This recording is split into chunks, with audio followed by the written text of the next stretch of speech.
Bonjour et bienvenue sur le plateau télé Un café avec du forum Le Monde Nouveau organisé au Quorum de Montpellier par le groupe La Dépêche Midi Libre.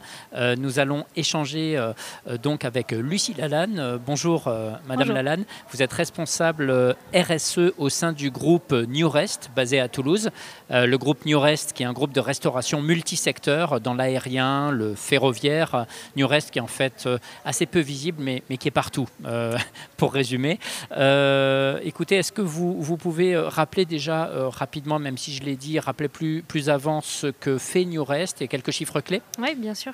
Donc bonjour à tous. Donc New Rest, groupe de catering à la fois pour l'aérien, pour le ferroviaire, donc dans les avions et dans le train, mais également pour d'autres établissements, type établissements scolaires, médicaux, armées, etc. Donc plutôt de la restauration collective et également sur des sites très reculés dans certains pays.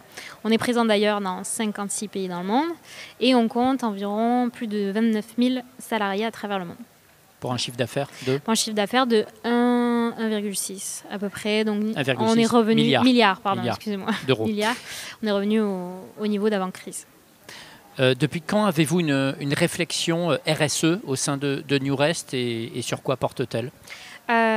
Disons que la RSE a toujours fait partie plus ou moins du groupe, dans le sens où il y avait plein de projets qui étaient mis en place, mais il n'y avait pas forcément la consolidation qui était faite au niveau d'un département précis. Donc cette consolidation-là et ce renforcement de cette politique-là, elle a été faite il y a 2 ans, avec l'introduction d'une charte, d'une équipe dédiée. Mais il y avait beaucoup de choses qui étaient faites avant. Et donc maintenant, c'est encore plus présent dans le groupe.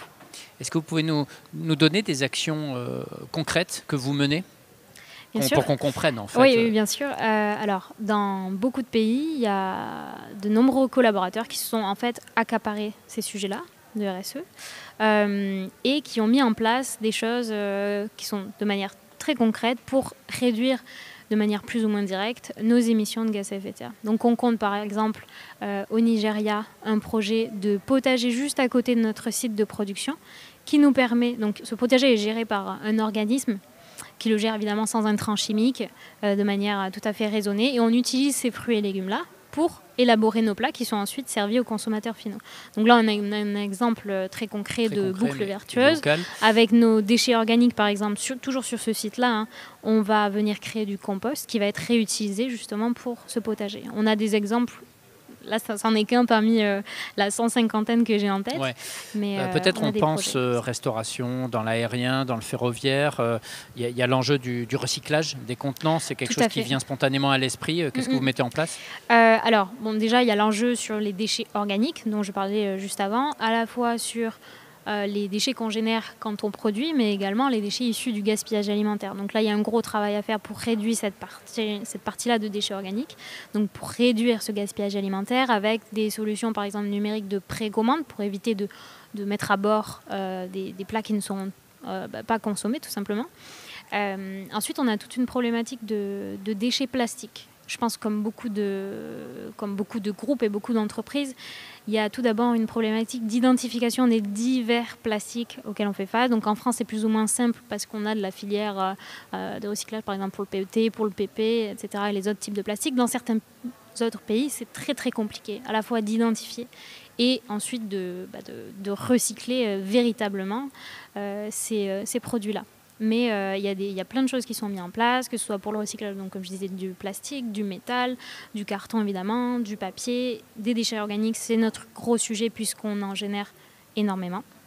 Et donc il y a beaucoup de projets de compost, de méthanisation de ces produits-là, ou de dons tout simplement aux communautés locales pour nourrir des bêtes ou pour en faire aussi et qui du sont compost. Vos partenaires industriels ou collectivités pour faire aboutir ces projets? Tout à fait. En fait, on s'inscrit à chaque fois dans un écosystème qui est constitué de beaucoup d'interlocuteurs très différents, que ce soit des associations, des organismes au niveau supranational comme les Nations Unies par exemple, les clients évidemment, nos consommateurs finaux et nos fournisseurs évidemment, partie prenante clé. Est-ce que vous pouvez, Madame Lalanne, nous dire un mot sur les projets 2023 en termes de RSE? Bien sûr, on reste sur votre secteur, la RSE. Tout à fait. Alors, on a un projet qui est un plutôt gros projet de mise en place de bilan carbone de nos plus grosses unités pour en savoir beaucoup plus sur nos émissions de gaz à effet de serre, et pour comptabiliser, pour mettre surtout en place des actions très concrètes pour réduire drastiquement et significativement en fait, nos émissions. On a aussi un programme de sobriété énergétique évidemment pour réduire nos consommations d'énergie. Et quand je dis énergie, je rattache aussi nos consommations d'eau à l'intérieur. Alors dans un très grand groupe, dans un très grand groupe comme Newrest, avec combien de salariés déjà, vous m'avez dit? Plus de 29 000. Plus de 29 000. Comment vous arrivez à donner la main à chaque pays de façon un peu autonome, pour que chacun soit autonome, je veux dire, dans la conduite de la RSE? Comment impliquer chaque employé, chaque manager pour qu'ils deviennent eux-mêmes acteurs en matière, je ne sais pas, d'achat responsable, de marketing ou autre?